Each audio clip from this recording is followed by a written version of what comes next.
Hola amigos, gracias por acompañarnos en su programa Visión 316. Gracias por estar con nosotros. Tenemos el día de hoy un invitado muy especial y es el doctor Sergio Díaz. Es licenciado en Física, Matemática, con maestría de Ciencias y especialidad en Astrofísica. Él nos va a estar comentando un tema muy especial acerca de la ciencia y Dios. Así que hemos preparado este bloque para ti. Espero que lo disfrutes. Un gusto, Lili Huerta, y estar aquí en tu programa Visión 316, saludar a tu auditorio y agradecerte la deferencia, la confianza que tienen en invitarnos. Pues mi nombre completo es Sergio Humberto Díaz Martínez, estoy para servirle. Radico aquí en la ciudad de Puebla, México, y bueno, mi labor profesional ha sido en diferentes ámbitos. En el área docente, pues profesor de licenciatura, maestría, doctorado y también pues hasta en preparatoria.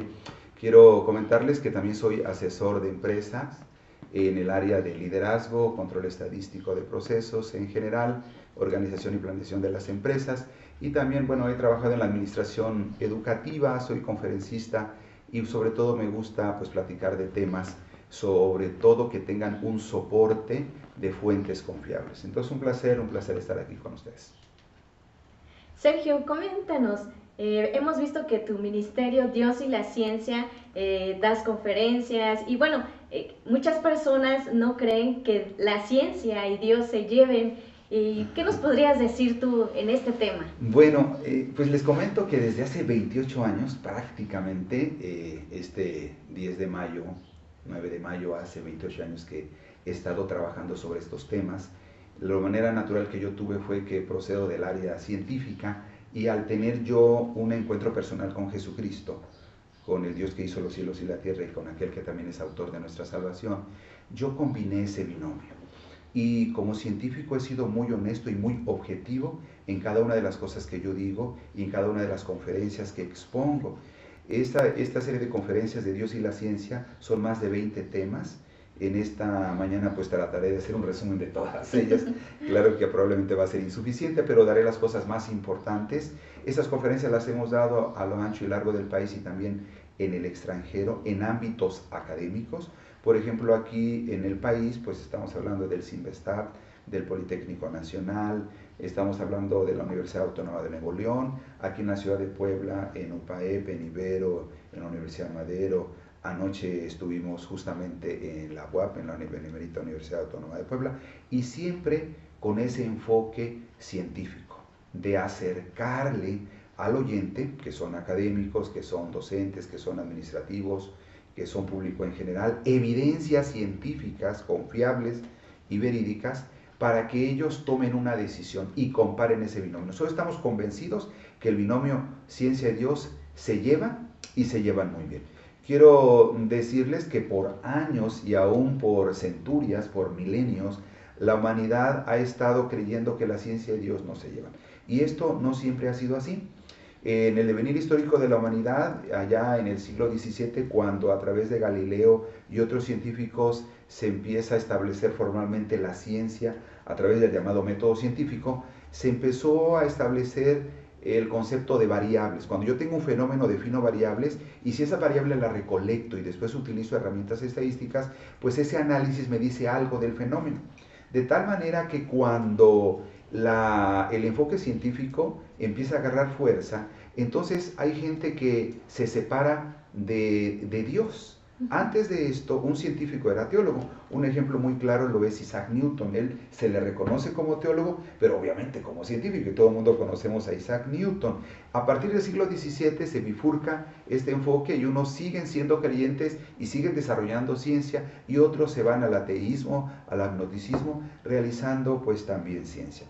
Entonces, esa bifurcación marcó hasta nuestros días, de tal manera que hay personas que actualmente no creen que este binomio que se lleve bien. Yo quiero decirle que a lo largo de estas conferencias nosotros precisamente aportamos evidencias para demostrar que la ciencia auténtica, la ciencia genuina, no contradice a Dios.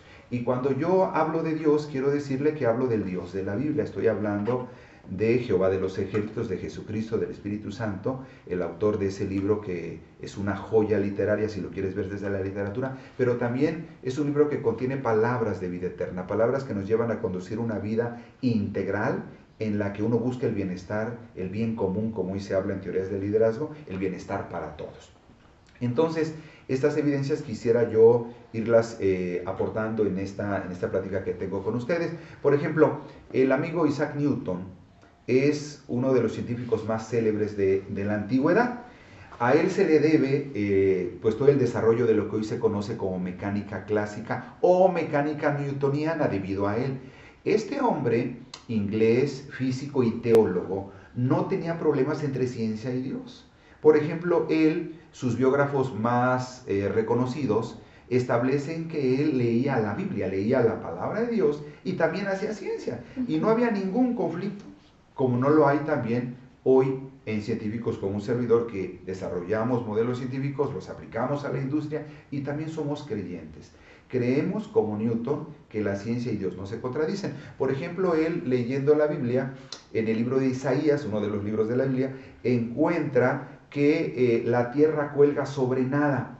Y yo quiero decirle que en el siglo XVII, donde vivió Newton, lo que reinaba a nivel científico era la ciencia griega. Usted recuerda los sabios griegos, etc. Ellos establecieron que la tierra era, sorpréndase, plana, los griegos, y que era sostenida por 4 grandes elefantes y a su vez estos sostenidas por una enorme tortuga. Primero, antes de hablar de la esfericidad o el terraplanismo, yo quisiera hablar de que la Tierra en los griegos se creía que era sostenida por algo.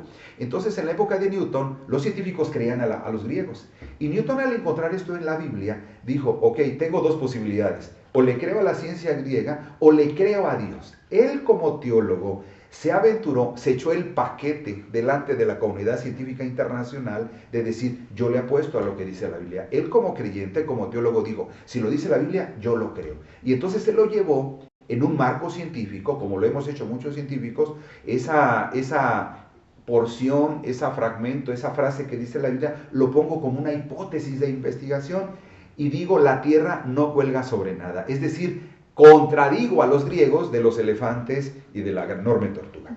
Y entonces, gracias a ese atrevimiento, o digámoslo de otra manera, gracias a que Newton estableció lo que decía la Biblia en una plataforma de investigación científica, llegó a descubrir lo que hoy se conoce como ley de gravitación universal.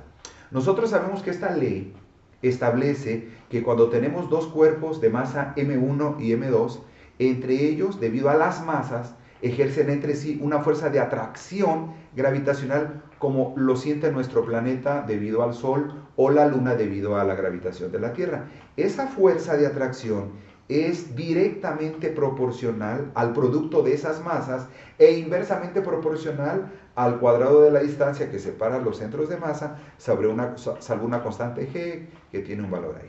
Bueno, a lo mejor usted dice, oiga, ¿qué está diciendo este hombre? Bueno, lo que estoy diciendo es el enunciamiento de la ley de gravitación universal. Lo que quiere decir es que 2 cuerpos masivos se atraen, pues. Y que entre más masivos sean, más fuerza es. Y entre la distancia, como es inversa y está al cuadrado, es inversamente proporcional. La fuerza es mayor entre la distancia sea menor. De tal manera que, por ejemplo, hay más fuerza gravitacional cuando 2 cuerpos están más cerca y también cuando son más masivos. Eso es lo que acabo de decir en otras palabras. Ahora, esa ley fue tan importante que tiene evidencia empírica, observacional. En este caso, el amigo Newton, él como científico no tenía el instrumental necesario. Pues créalo, no se quedó ahí para llorar, decir, oh, no tengo el instrumental. Creó sus propios telescopios y de hecho a Newton, entre otras cosas, se le reconoce como que inventó el llamado telescopio reflector, que fue a base de espejos. Construyó su propio telescopio y miró a las estrellas, miró a los planetas, miró a Júpiter. Él pudo ver las lunas de Júpiter, nuestro propio satélite natural, y los planetas del sistema solar. Y con esas observaciones de Newton y de otros astrónomos como Tycho Brahe en su tiempo, llegaron a establecer esta ley que dice justamente que la Tierra no es sostenida por los elefantes, que cuelga sobre nada. ¿Por qué? Si usted sabe, la Tierra da vueltas o se traslada alrededor del Sol en una órbita elíptica. Bueno, cuando eso hace, la Tierra en ese movimiento de traslación, en ese momento hace que haya una fuerza que trate de empujar a la Tierra hacia afuera. A esa fuerza se le llama fuerza centrífuga. Pero por otro lado está la fuerza gravitacional que descubrió Newton, que trata de atraer el Sol a la Tierra. Esas dos fuerzas, por una, la gravitacional que el Sol ejerce sobre la Tierra atrayéndola, y por otro lado, la fuerza centrífuga debido al movimiento de traslación, ¿qué creen? Sorpréndanse, están en equilibrio. Por eso es que la Tierra sigue esa órbita y no se sale de su órbita. Están en equilibrio. Pero ¿eso a qué nos lleva? Que si hay una fuerza hacia allá, hacia afuera y una fuerza hacia adentro, no hay nada que sostenga a la Tierra y por lo tanto el amigo Newton con estas investigaciones astronómicas refutó a la ciencia griega y demostró en efecto que la Tierra cuelga sobre nada, como lo establece la Biblia. Por eso es que a nosotros nos apasiona, porque en la Biblia nosotros encontramos trazas de un diseñador inteligente y con propósito.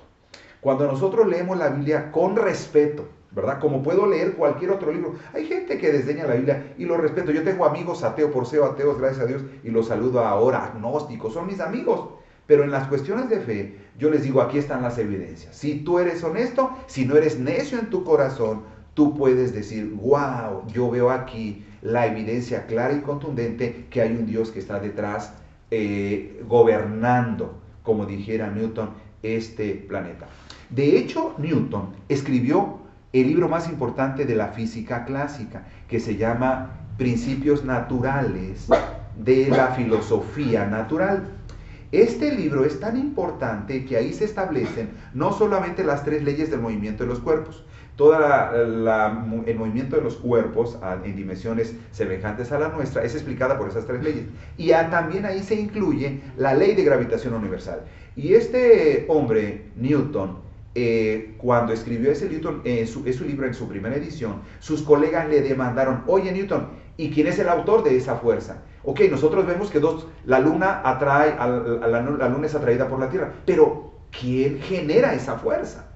Entonces, en la segunda edición no contestó Newton, y hasta la tercera edición, él escribió un prólogo en ese libro de su tercera edición, de los Principia, que está en latín, escúcheme, donde él le responde a sus colegas y les dice que ese autor de la gravitación es el Dios en el que usted y yo hemos creído, o en el Dios en el que usted puede creer a partir de esta plática. Lo que yo le quiero decir, que ese binomio ciencia y Dios nunca han estado peleados.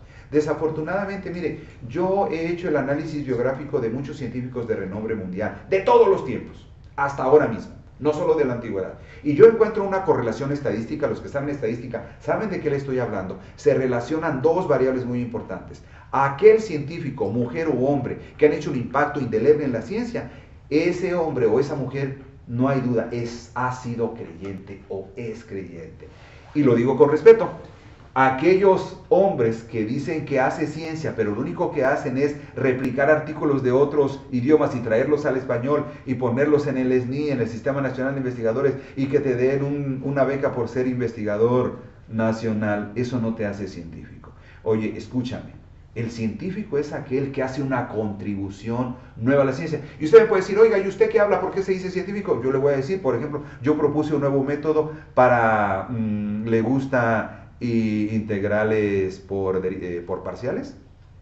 Hay un tema de integración que se llama integración por partes. Bueno, hay un nuevo método que yo propuse, le estoy dando un ejemplo. O también, por ejemplo, propusimos un nuevo método para determinar distancia a las estrellas de cúmulos estelares. Le estoy diciendo ejemplos, y no es que yo le quiera presumir, porque usted me puede demandar, y con razón y justicia. ¿Y por qué usted habla así? Pues porque nosotros hemos hecho contribuciones a la ciencia. Hemos propuesto modelos de liderazgo a las empresas, donde esas estrategias o esas prácticas organizacionales dan resultado y resuelven problemas si tenemos organizaciones sanas. Solo le estoy dando 3 ejemplos que su servidor humildemente ha contribuido. Entonces, cuando nosotros vemos que un científico en realidad hace contribuciones a la ciencia y deja una huella indeleble, no hay duda, tú lo volteas a ver en su parte espiritual y él es un creyente. Mire, me faltan dedos de mi mano para contar científicos de impacto a nivel mundial que son ateos. Yo les decía que en internet hay una página donde te dicen que firmes Si eres un científico, te piden tu currículum para ver si no eres el que hace refritos de artículos de otros idiomas y los pones en español, sino un científico que haya dejado una huella indeleble y te dicen, ok, puedes firmar y puedes votar si eres creyente o si eres ateo. ¿Quieres saber cuál es la lista más larga? La lista de creyentes, científicos reconocidos que hoy están con vida. No estoy hablando de Newton, dice, es que Newton ya murió. Actualmente habemos gente que somos creyentes y que somos asesores de empresa, que resolvemos problemas a las empresas o que estamos en la ciencia de frontera creando modelos nuevos matemáticos de ciencia o de economía, etc. Newton es solo un ejemplo de gente que ha dejado una huella indeleble en la ciencia. Voy a hablar de un segundo caso. Por ejemplo, quiero decirle que también por aquel tiempo había un problema a nivel cosmológico. La cosmología pues estudia el final del universo, lo que en el área eclesiástica se llama escatología. Digamos que escatología, que estudia el final de los tiempos, en ciencia se le llama cosmología. Bueno, una de las cosas que estaba para entender la cosmovisión, donde nosotros estábamos de repente como humanidad despertamos y nos encontramos en un planeta y miramos cómo las estrellas iban de este a oeste y decíamos, ¿qué pasa aquí? Y pusimos la hipótesis como humanidad que la Tierra era el centro del universo, ¿verdad?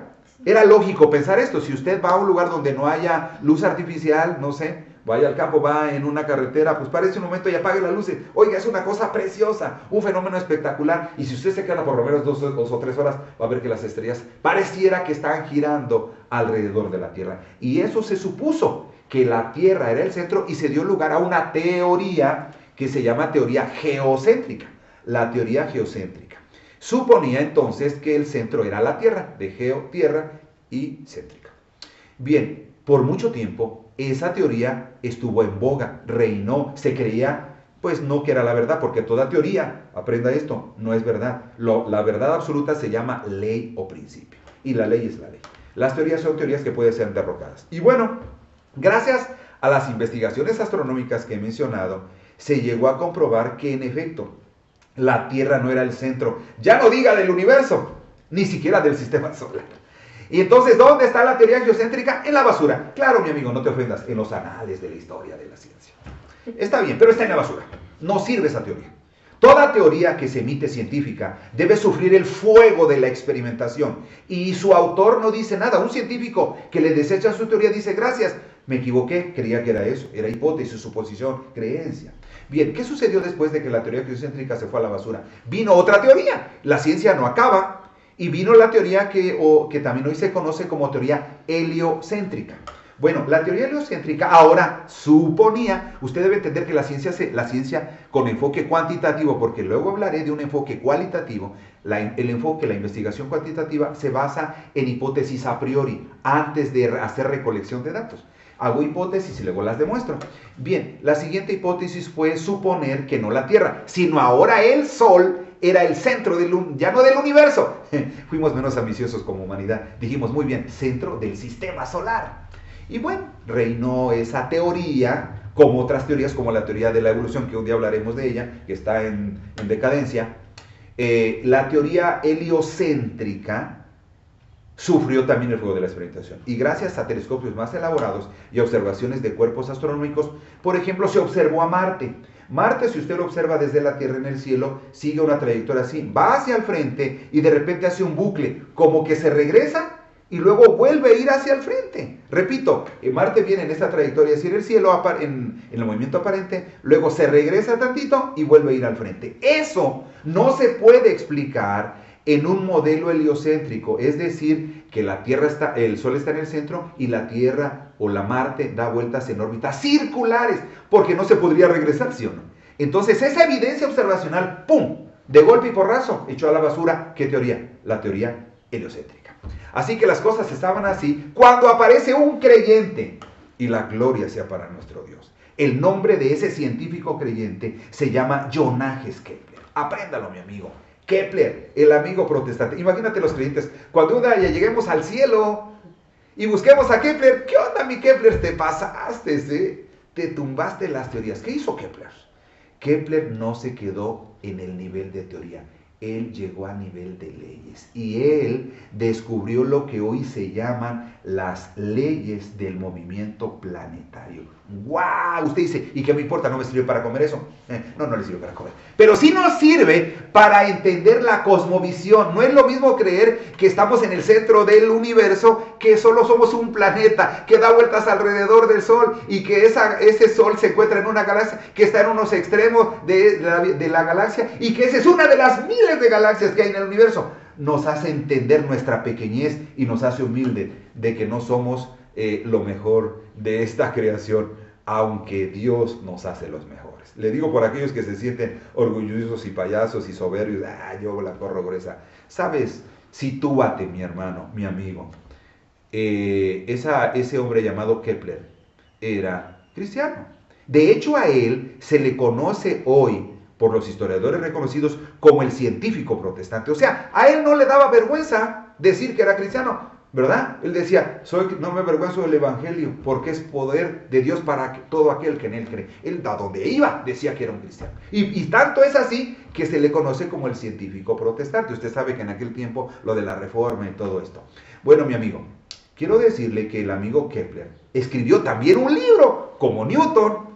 ¿Y a quién cree que le dedicó el libro? Usted puede encontrar en sus páginas, ahora sí que traducido del alemán, aquel libro que dice La estructura del cosmos, traducido del alemán, dice, te doy gracias, oh Dios creador, por darme las fuerzas que yo necesitaba para desarrollar este trabajo científico. Este hombre, desde la entrada, desde la dedicatoria, reconoce no solo la existencia de Dios, sino de un Dios creador, no de un Dios evolucionista. Insisto, un día hablaremos de este tema, si usted quiere, Lili, aquí en su programa. De un Dios creador.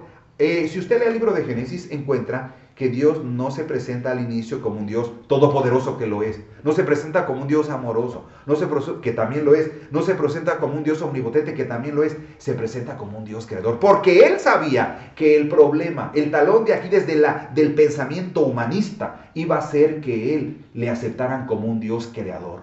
Cuando usted, mi amigo, quita la evolución de frente, se va a enfrentar con un Dios todopoderoso creador, que creó cosas ayer y las puede crear hoy. Por eso es que es posible, entre otras cosas, los milagros, la intervención sobrenatural de Dios, que por ejemplo en mí y en otras personas lo he visto, como dicen, con mis propios ojos, aunque es una redundancia. En mí Dios ha hecho milagros donde la ciencia dijo que no y Dios dijo que sí. Quiero decirle a mi amigo que estas dos personajes, Kepler y Newton, nos hablan de que pueden coexistir ciencia y Dios. Mi amigo, tú puedes seguir siendo empresario exitoso, asesor de empresas, un académico, puedes seguir siendo y llegar a tomar a Cristo como el Señor y Salvador de tu vida. No son cosas que se excluyan mutuamente. Diríamos en matemáticas, no son dos eventos mutuamente excluyentes. No son dos eventos disjuntos. Se llevan, y déjeme decirle, aunque sea un eslogan publicitario, se llevan y se llevan muy bien. Continuamos con este tema. Muchas gracias por estar con nosotros en este programa y si tú deseas saber un poquito más, puedes visitar la página de Facebook de nuestro amigo el Dr. Sergio Díaz en Ministerios Dios y la Ciencia. También te invito a que visites nuestra página en visión316.tv donde encontrarás más información y más temas. Muchas gracias, que Dios te bendiga.